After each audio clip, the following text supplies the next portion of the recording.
కొత్తగా నాయకులకు ఈ యొక్క సంవత్సరం మంచి మీకు స్వాగతాలు ఉంటాయి.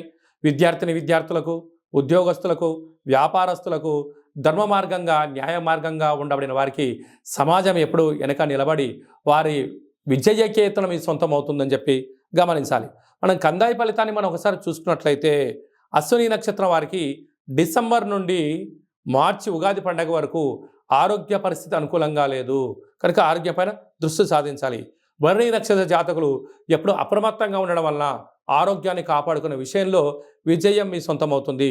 కృతికా నక్షత్ర జాతకులకు ఉగాది పండగ నుంచి డిసెంబర్ వరకు 2 సున్నాల కారణం చేత వాహన ప్రమాదాలు, అనారోగ్యము, సర్జరీ లాంటివి జరగడానికి అవకాశాలున్నాయి. కనుక ఏదైనా కొద్దిపాటి అనారోగ్యం వచ్చినప్పుడు దాన్ని త్వరితగతిన చూపించుకోగలిగినట్లయితే పెద్ద పెద్ద సర్జరీలు, ఆపరేషన్లు, ప్రమాదాలు జరగవని చెప్పి గమనించగలగాలి.